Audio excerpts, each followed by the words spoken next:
Hello, ಎಲ್ಲರಿಗೂ ನಮಸ್ಕಾರ. ನನ್ನ ಕಾಲ್ಪನಿಕ ಕಥಾಲೋಕ ಯೂಟ್ಯೂಬ್ ಚಾನಲ್ಗೆ ಸ್ವಾಗತ.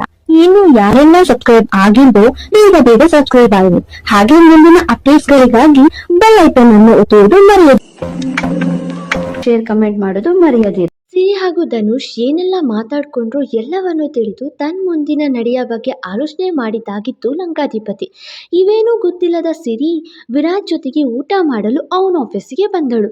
ಅವಳನ್ನು ನೋಡಿದ ಆಫೀಸಿನ ಸಿಬ್ಬಂದಿಗಳು ಗುಡ್ ಆಫ್ಟರ್ನೂನ್ ಮ್ಯಾಮ್ ಎಂದು ವಿಶ್ ಮಾಡ್ತಿದ್ರು. ಅವಳು ಕೂಡ ಅಷ್ಟೇ ಪ್ರೀತಿಯಿಂದ ಶುಭ ಮಧ್ಯಾಹ್ನ ಹೇಳಿ ವಿರಾಜ್ ಕ್ಯಾಬಿನ್ ಬಾಗಿಲು ತಟ್ಟಿ ಒಳಗಡೆ ಬರ್ಬಹುದಾ ಸರ್ ಎಂದಳು. ಎಸ್ ಎಂದ. ಹಾಗೆ ನಗುಮೊಗದಿ ಒಳಗಡೆ ಬಂದವಳಿಗೆ ವಿರಾಜ್ ಕಾಣಿಸ್ಲಿಲ್ಲ. ಅವನು ಕುರ್ಚಿ ಮೇಲಿರಲಿಲ್ಲ, ಸೋಫಾ ಕಡೆಯೂ ಇಲ್ಲ, ಕಿಟಕಿ ಹತ್ಲೂ ಇಲ್ಲ. ವಿರಾಜ್ ಸರ್ ಎಂದು ಕರೆದ್ಲು. ಆ ಹೂ ಇಲ್ಲ. ಈಗ ಎಲ್ಲೋದ್ರೂ ವಾಶ್ರೂಮಲ್ಲಿ ಇರ್ಬೋದಾ ಎಂದ್ಕೊಳ್ಳುವಾಗಲೇ ಅವಳನ್ನ ಮೆತ್ತಗೆ ಹಿಂದೆಯಿಂದಲೇ ಬೆಳೆಸಿದ್ದ ವಿರಾಜ್.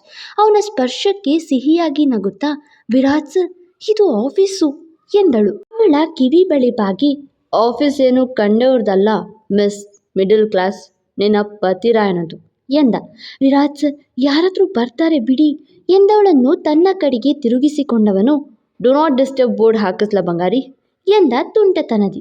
ಬಿಟ್ರೆ ಅದು ಮಾಡ್ತೀರಾ ನೀವು, ಬಿಡಿ ಸರ್ ಎಂದವಳ ಮೇಲೆ ವಿರಾಜ್ಗೆ ವಿಪರೀತ ಮುದ್ದುಕ್ಕಿತು. ಅವಳು ಆಗಲೇ ಧನುಷ್ ಬಳಿ ವಿರಾಜ್ ಹುಟ್ಟುಹಬ್ಬಕ್ಕೆ ಅವನನ್ನು ನೋಯಿಸಿದ್ದು ಈಗಲೂ ಹಿಂಸೆ ಅನಿಸುತ್ತೆ. ಅದು ಲೈಫ್ ಲಾಂಗ್ ನೆನಪಿರುತ್ತೆ. ವಿರಾಜ್ ಈ ಕೋಪಕ್ಕೆ ವಿಚಾರಕ್ಕೆ ದ್ವೇಷ ಮಾಡಿದ್ರು ತಪ್ಪಿಲ್ಲ ಎಂದಿದ್ದು ನೆನಪಾಗಿತ್ತಲ್ವಾ. ಅದಕ್ಕೆ ತಕ್ಷಣ ಅವಳನ್ನು ಹಿತವಾಗಿ ಅಪ್ಪಿದ. ತಾನು ಅವನನ್ನು ಅಷ್ಟೇ ಪ್ರೀತಿಯಿಂದ ಅಪ್ಪಿದಳು Siri. I love you Mandodri ಎಂದ. ತಕ್ಷಣ ಅವಳು ಕೂಡ I love you too Viraj sir ಎಂದಳು. ಅಪ್ಪುಗೆ ಬಿಟ್ಟವನು, ಈ ಲೈಫ್ನಲ್ಲಿ ವಿರಾಜ್ ಸಿಂಹಾದ್ರಿ ನಿನ್ನ ಯಾವತ್ತೂ ದ್ವೇಷ ಮಾಡಲ್ಲ. ಅವನ ಬದುಕಿನುದ್ದಕ್ಕೂ ಈ ಮಂಡೋದರಿಗೆ ಸ್ಪೆಷಲ್ ಸ್ಥಾನ ಇದೆ. ಆ ಸ್ಥಾನ ಶಾಶ್ವತವಾಗಿರುತ್ತೆ. I love you so much ಬಂಗಾರಿ ಎಂದವನ ಕಣ್ಣು ಅವನು ತೀರಾ ಎಮೋಷ್ನಲ್ ಆಗಿದ್ದಾನೆ ಎಂದು ಹೇಳ್ತಿತ್ತು. ಅದನ್ನು ಗಮನಿಸಿದವಳು, ನನ್ನ ಕಡೆಯಿಂದ ಕೂಡ ಎಲ್ಲದಕ್ಕೂ ಸಾರಿ ಸರ್. ನನ್ನ ಬದುಕಲ್ಲೂ ನಿಮಗೆ ಯಾರಿಗೂ ನೀಡಲಾಗದ ಸ್ಥಾನ ಇದೆ. ಅದನ್ನು ಜೋಪಾನ ಮಾಡ್ತಾ ನಿಮ್ಮನ್ನು ಜೀವನ ಪೂರ್ತಿ ಪ್ರೀತಿ ಮಾಡ್ತಾ ಬದುಕೋದೆ ನನ್ನ ಕರ್ತವ್ಯ ಎಂದಳು. ಈಗ ಅವನಿಗೆ ಸಮಾಧಾನ ಆಗಿತ್ತು. ನಗುತ್ತಾ ಅವಳ ಕೆನ್ನೆ ಹಿಂಡಿ, ಪರವಾಗಿಲ್ವೇ ಮಂಡೋದ್ರಿ, ನೀನು ಅಲ್ಪ ಸ್ವಲ್ಪ ಬಾಯಿ ಬಿಡ್ತೀಯ ಈ ನಡುವೆ ಎಂದ. ಮತ್ತೆ ಸುಮ್ಮನೆನಾ ನಿಮ್ಮ ಸಹವಾಸ ದೋಷ ಅಂದರೆ ಎಂದು ನಕ್ಕಳು. ನಗ್ತಿದ್ದವಳ ಕೆನ್ನೆಗೆ ಪುಟ್ಟ ಮುತ್ತಿಡಲು ಬಾಗಿದ. ಈಗ ಬೇಡ ವಿರಾಜ್ ಸರ್ ಎಂದು ದೂರ ತಳ್ಳಿದ್ಲು. ಅರೆ ಯಾಕೆ ಬಂಗಾರಿ, ಈಗ ಕೊಟ್ರ ಕಿಸ್ ಕೆನ್ನೆ ಸೇರಲ್ವಂತ ಎಂದ ತುಟಿ ಒತ್ತಿಡಿದು. ಅಯ್ಯೋ ಹೊತ್ತು ಗೊತ್ತಿಲ್ಲ ನಿಮಗೆ, ಹೋಗಿ ಸರ್ ಎಂದಳು ನಗುತ್ತಾ. ಕಿಸ್ ಕೊಡು ಅನ್ನ, ಕಿಸ್ ತಗೋ ಅಂದಿತ್ತಾನೆ. ಒಳ್ಳೆ ನಿಮ್ಮಪ್ಪನ ಮನೆ ಗಂಟಿಂದ ಹುಡುಕಿ ನಿಧಿ ಕೊಡೋ ಹಾಗಾಡ್ತೀಯಲ್ಲೇ ಎಂದವನ ನೋಡಿ, ನೀವು ಕೊಡೋಕೆ ಸ್ಟಾರ್ಟ್ ಮಾಡಿದ್ರೆ ಮೈ ಮರೆತು ಬಿಡ್ತೀರಾ. ಇದು ನಮ್ಮ ಬೆಡ್ರೂಮ್ ಅಲ್ಲ ಆಫೀಸು ಅಂತ ನೆನಪಿರಲ್ಲ ಎಂದು ಸಣ್ಣ ಚಾಡಿ ಹೇಳಿದ್ಲು. ಹೌದೇ, ಅದೆಲ್ಲ ನಿನ್ನ ತಪ್ಪು, ನಂದಲ್ಲ. ನಿನಗೆ ಮುದ್ದಿಸೋ ಗಂಡ ಬೇಡವಾ, ಆಯ್ತು ಹೋಗೆ ಎಂದು ಕೊಂಚ ಸಿಟ್ಟಲ್ಲಿ ಹೊರಟವನ ಕೈ ಹಿಡಿದು ತಡೆದವಳು, ನಾನು ಕೊಡಬೇಡ ಅಂದರೆ ಹಾಗೆ ಹೋಗುವಷ್ಟು ಒಳ್ಳೆಯವರ ನೀವು ಎಂದಳು. ಕೇಳಿಸಿದ್ರೂ ಇಲ್ಲದಂತೆ ಹೋಗಿ ಡೋರ್ ಲಾಕ್ ಮಾಡಿ ಬಂದವನು, ಈ ಲಂಕಾಧಿಪತಿಗೆ ಯಾವ ಕೆಲಸಕ್ಕೂ ಡಿಸ್ಟರ್ಬ್ ಆಗೋದು ಇಷ್ಟ ಆಗಲ್ಲ. ಅದರಲ್ಲೂ ನನ್ನ ಹಾಫ್ ಶರ್ಟ್ ಜೊತೆಗೆ ಕಿಸ್ ಮಾಡುವಾಗ ಬಿಲ್ಕುಲ್ ಡಿಸ್ಟರ್ಬೆನ್ಸ್ ಇರಬಾರ್ದು ಎಂದವನು ಅವಳನ್ನು ಮೆತ್ತಗೆ ಹೊತ್ತು ತಾನು ಮೊದಲು ಸೋಫಾ ಮೇಲೆ ಕುಳಿತು ಅವಳನ್ನು ತನ್ನ ಮೇಲೆ ಕೂರಿಸಿಕೊಂಡ. ಅವಳ ಮುಖದಲ್ಲಿ ನಾಚಿಕೆ ಅದಾಗಲೇ ಆವರಿಸಿತ್ತು. ಈಗ ನೆಮ್ಮದಿಯಾಗಿ ಕಿಸ್ ಮಾಡಬಹುದು, ಏನಂತ್ಯ ಮಂಡು ಎಂದ. ತಕ್ಷಣ ಅವನನ್ನು ಅಪ್ಪಿ, ಹೋಗಿ ವಿರಾಜ್ ಸರ್, ನೀವಂತೂ ಸಿಕ್ಕಾಪಟ್ಟೆ ಕಾಡ್ತೀರಪ್ಪ ಎಂದಳು. ಬರೀ ಕಿಸ್ ಅಷ್ಟೇ ಹೇಳಿದ್ದು ಬಂಗಾರಿ, ಬೇರೇನೂ ಕೇಳಿಲ್ಲ ನಾನೀಗ. ಇದನ್ನೇ ಕಾಡಿಸ್ತೀನಿ ಅಂದರೆ ಹೇಗೆ ಎಂದು ಇನ್ನಷ್ಟು ಕಾಡಿದ. ಅವಳಂತೂ ಅವನನ್ನು ನೋಡೋ ಧೈರ್ಯವೇ ಮಾಡಲಿಲ್ಲ. ಅವಳನ್ನು ತನ್ನ ಕಡೆಗೆ ನೋಡುವ ಹಾಗೆ ಮಾಡಲು ಮೆತ್ತಗೆ ಕೋಳಿಗೆ ಮುತ್ತಿಟ್ಟ. ಇನ್ನಷ್ಟು ಬಿಗಿಯಾಗಿ ಅಪ್ಪಿದಳು. ಹಾಗೆ ಅವಳ ಕುರುಳ ಒಣಪಿಗೆ ಮುತ್ತಿಡುತ್ತಾ ಮೈಮರೆಸಿದವನು ಮೆತ್ತಗೆ ಮೊಗವನ್ನು ಬೊಗಸೆ ಹಿಡಿದು ಅವಳ ತುಟಿಗೆ ಲಗ್ಗೆ ಇಟ್ಟ. ಅವನ ಮುತ್ತಿನಲ್ಲಿ ಮುಳುಗದ ಸಿರಿ ಈ ಬಾರಿ ಹಾಗೆ ಅವನಿಂದ ದೂರ ಸರಿದ್ಲು. ಏನಾಯ್ತು ಮಂಡುದ್ರಿ ಎಂದವನ ಕಡೆ ನೋಡಿ, ಸರ್ ಊಟ ಮಾಡೋಣ ಬನ್ನಿ ಎಂದಳು ಮೇಲೇಳುತ್ತಾ.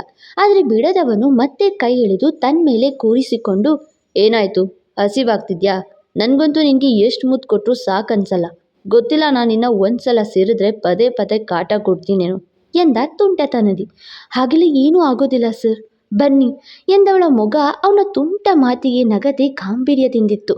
ಅದನ್ನು ನೋಡಿದವನು, ನನಗೆ ಮುಂದಿನ ತಲೆಮಾರರು ಬಂದರೂ ಕರಗದ ಆಸ್ತಿ ಇರೋದ್ರಿಂದ ನಾವು ವರ್ಷಕ್ಕೊಮ್ಮೆ ಅಂತ ಪುಟ್ಟ ಲಂಕೆನ ಕಟ್ಟೋಣ, ಏನಂತ್ಯ ಎಂದ.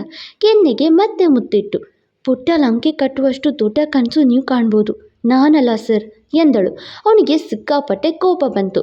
ಅಂದರೆ ಏನೇ ಅರ್ಥ? ನಂದೆಲ್ಲ ಕನಸು ಅಷ್ಟೇ ಅಂತನಾ? ನಾನು ಮನಸ್ಸು ಮಾಡಿದ್ರೆ ಇಲ್ಲೇ ಈಗಲೇ ಅದಕ್ಕೆ ಮುನ್ನುಡಿ ಹಾಕ್ತೀನಿ, ನನ್ನ ಕೆಣಕಬೇಡ ಎಂದ.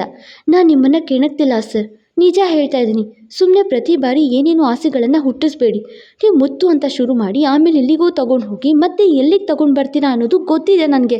ಪುಟ್ಟ ಲಂಕೆ ಬಗ್ಗೆ ಅಲ್ಲ, ಚೋಟ ರಾವಣ್ ಬಗ್ಗೆ ಚಿಂತೆ ಮಾಡೋಕ್ಕೂ ನನ್ನಲ್ಲಿ ಅಸಾಧ್ಯ ಎಂದವಳ ತಲೆಯಲ್ಲಿ ತಾನು ವಿರಾಟ್ ಸರ್ ಜೊತೆಗೆ ಸೇರಿದರೆ ಗಿರಿಜಾ ಅವರ ಅಸಲಿ ಸಂಚಿನ ಹಿಂದಿನ ಕತೆ ತಿಳಿಬಹುದಾ ಎನ್ನುವ ಆಲೋಚನೆ ಬಂದ್ಬಿಟ್ಟಿದೆ.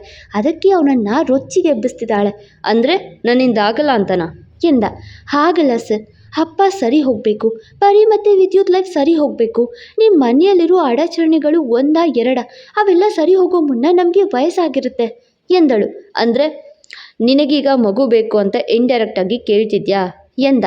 ಅವನಿಗೆ ಬೆನ್ನು ಮಾಡಿ ನಿಂತಿದ್ದ Siri, sorry sir, Girijamma red hand ಆಗಿ ಎಲ್ಲರ ಮುಂದೆ ಸಾಕ್ಷಿ ಸಮೇತ ಸಿಕ್ಬಿಡಬೇಕು.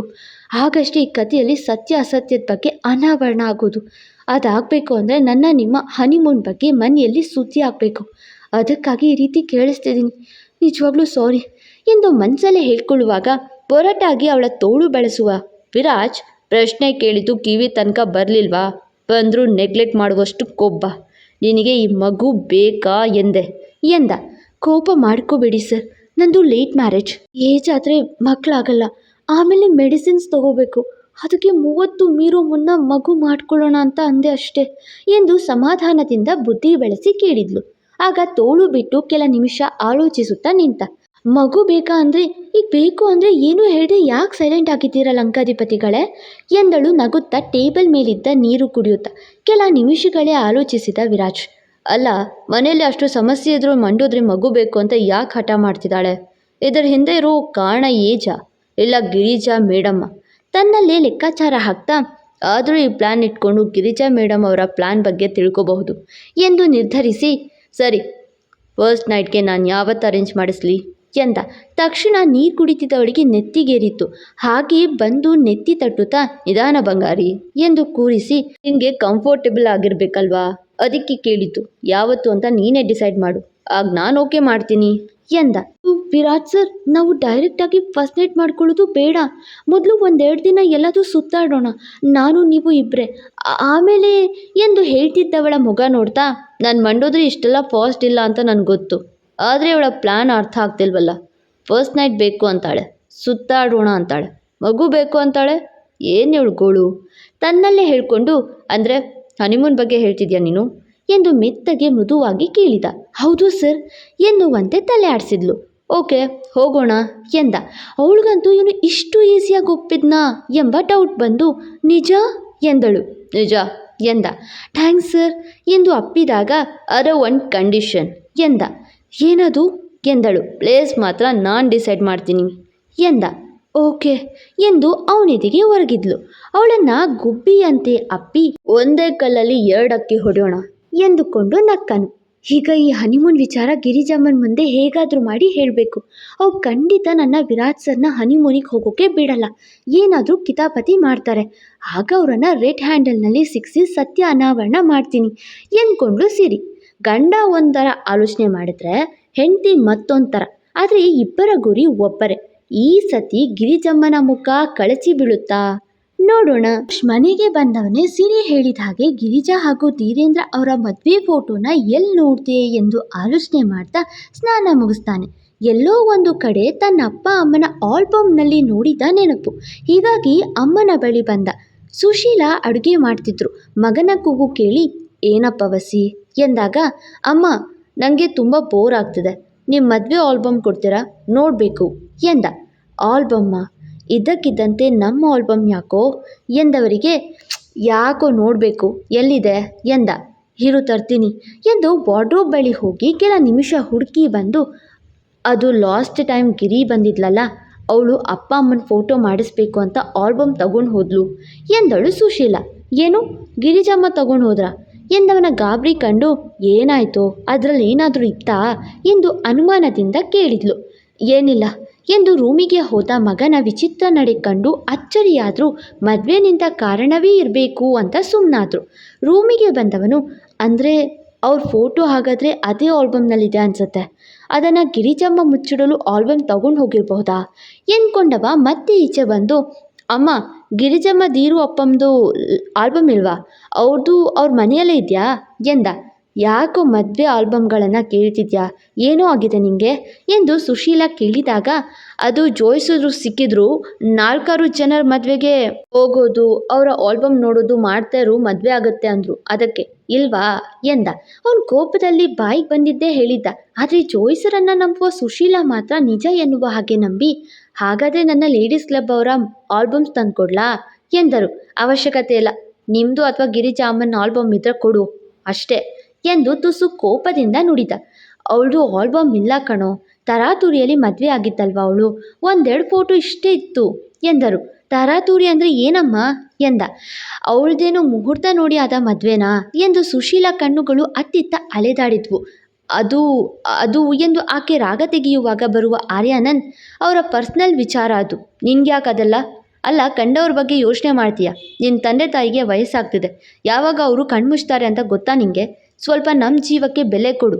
ನಮ್ಮ ಕಣ್ಣು ಮುಂದೆ ಮದುವೆ ಆಗಿ ನೀನು ಖುಷಿಯಾಗಿರೋದು ನಾವು ನೋಡೋದು ಇದ್ಯಾವುದೋ ಬೇಡವಾ ಎಂದು ಪ್ರಶ್ನೆ ಮುಂದಿಟ್ಟಾಗ ಧನುಷ್ಗೆ ತಲೆ ಕೆಟ್ಟಿತ್ತು. ಪ್ಲೀಸ್, ನನ್ನ ಪಾಡಿಗೆ ಬಿಟ್ಬಿಡಿ, ಈಗ ನನ್ನ ಬದುಕಲ್ಲಿ ಫ್ರೀಡಮ್ ಬೇಕು ಎಂದು ರೂಮ್ ಸೇರಿದ. ಫ್ರೀಡಮ್ ಬೇಕಾ? ಆಯಿತು ಹೋಗೋ, ನೀನಿಷ್ಟ ಬಂದಂತೆ ಫ್ರೀಡಮ್ ಅನುಭವಿಸು ಎಂದು ನೊಂದು ನುಡಿದು ಅವರು ತಮ್ಮ ರೂಮ್ ಸೇರಿದ್ರು. ಆದರೆ ಸುಶೀಲಾ ಮಾತ್ರ ಹೆದರಿದ ಮುಖ ಮಾಡ್ಕೊಂಡಿದ್ಲು. ರಾತ್ರಿ ಧೀರೇಂದ್ರ, ಗಿರಿಜಾ, ವರುಣ್, ಅಜ್ಜಿ ಎಲ್ಲರೂ ಊಟ ಮಾಡ್ತಿದ್ರು. ವರ್ಷ ಹಾಗೂ ಸಿರಿ ಬಡಿಸ್ತಿದ್ರು. ಕ್ಯೂಟಿಗೆ ಊಟ ಮಾಡಿಸ್ತಾ ಮಗಳೇ ಎಂದು ಧೀರೇಂದ್ರ ಕೇಳಿದಾಗ, ಹೌದು ಮಾವ, ತಿನ್ನಿಸಿ ಮಲಗಿಸ್ದೆ ಎಂದಳು ವರ್ಷ. ಬರೀ ಊಟ ಮಾಡಿದ್ಲಾ ಎಂದು ವರುಣ್ ಕೇಳಿದಾಗ, ಎಸ್ ವರುಣ್ ಎಂದಳು ವರ್ಷ. ಸಿರಿ, ನನಗೆ ಮಜ್ಜಿಗೆ ಅನ್ನ ಕೊಡಮ್ಮ, ಹೊಟ್ಟೆಯಲ್ಲಿ ವಿಚಿತ್ರ ಬಿಸಿ ಬಿಸಿ ಎಂದಿದ್ದು ಅಜ್ಜಿ. ಸರಿ ಅಜ್ಜಿ ಎಂದು ಬಡಿಸುವಾಗ, ಸಿರಿ, ವೀರುಗೆ ಊಟ ಕೊಟ್ಟು ಬಂದ ಎಂದು ಕಾಳಜಿಯಿಂದ ಕೇಳಿದ ಹಾಗೆ ಕೇಳಿದ್ಲು ಗಿರಿಜಾ. ಅವಳ ಆ ಪ್ರಶ್ನೆಗೆ ಸಿರಿ ಮನಸ್ಸಲ್ಲೇ, ಈಗ ಇಲ್ಲಿ ಕಾಳಜಿಯ ಮಾತು ನಾಟಕ, ಆದರೆ ಮನಸ್ಸಲ್ಲಿ ಇವ್ರದ್ದು ಎಂಥ ಆಲೋಚನೆ ಇದೆಯೋ ಏನೋ ರಾಯರೇ, ತನ್ನಲ್ಲೇ ಹೇಳ್ಕೊಂಡು, ಇಲ್ಲ ಅಮ್ಮ, ಅವರು ಆಮೇಲೆ ಮಾಡ್ತೀನಿ ಅಂದರು ಎಂದು ಅವಳು ಹೇಳುವಾಗಲೇ ಮೆಟ್ಟಿಳಿದು ವಿರಾಜ್ ಬಂದಿದ್ದ. ಒಮ್ಮೆ ವರುಣ್ ಹಾಗೂ ವರ್ಷಗೆ ಊಟ ಮಾಡೋಕ್ಕೆ ಬನ್ನೇನೋ ಎಂದು ಈ ಬದಲಾವಣೆ ಕಂಡು ಖುಷಿಯಾಯಿತು. ಅಜ್ಜಿಗೆ ಮೊಮ್ಮಗನ ಒಳಸಂಚು ಏನೋ ಇದೆ ಎಂದು ಚೆನ್ನಾಗೇ ಗೊತ್ತಿತ್ತು. ಧೀರೇಂದ್ರ ತನ್ನ ಪಾಡಿಗೆ ತಿಂತಿದ್ರು. ಗಿರಿಜಾಗೆ ಮಾತ್ರ ಒಂಥರ ಕುಂಬಳಕಾಯಿ ಕಳ್ಳ ಅಂದರೆ ಹೆಗಲು ಮುಟ್ಟಿಕೊಳ್ಳುವಂತೆ ಭಾಸವಾದ ಅನುಭವ. ವಿರಾಜ್ ಸರ್ ಎಲ್ಲರ ಜೊತೆಗೆ ಊಟ ಮಾಡ್ತಾರಾ? ಸಿರಿ ಕೂಡ ವಿಚಿತ್ರವಾಗಿ ನೋಡುವಾಗ ಬಂದವನು, ಬಂಗಾರಿ, ಇವ್ರದ್ದೆಲ್ಲ ಆಗಲಿ, ನಾವು ತಿನ್ನೋಣ ಎಂದ. ಟೇಬಲ್ ಉತ್ತರದ ಕಡೆ ಕುಳಿತು. ಅಪ್ಪ ಮಗ ಎದುರು ಬದಿರು ಇದೇ ಮೊದಲು ಕೂತಿದ್ರು. ನಾನು ಏನೋ ಹೇಳಬೇಕಿತ್ತು, ಅದಕ್ಕೆ ಬಂದೆ ಎಂದ.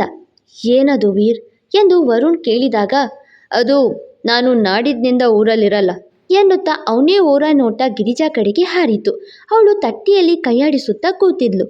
ಎಲ್ಲಿಗೆ ಹೋಗೋ ಪ್ಲಾನ್ ವಿರಾಜ್ ಎಂದು ವರ್ಷ ಕೇಳುವಾಗ, ಬಿಸಿನೆಸ್ ಅಂತೆಲ್ಲ ಹೇಳಬೇಡ ರಾಜ, ನಿನ್ನ ಮದುವೆ ಆಗಿದೆ, ಈಗ ನೀನು ಊರು ಬಿಟ್ಟು ಹೋಗೋದಾದರೆ ನಿನ್ನ ಹಾಫ್ ಶೇಡ್ ಜೊತೆಗೆ ಹನಿಮೂನಿಗೆ ಹೋಗು ಎಂದು ಅಜ್ಜಿ ಕೂಡ ವಿರಾಜ್ ಕೆಲಸ ಸುಲಭ ಮಾಡಿತ್ತು.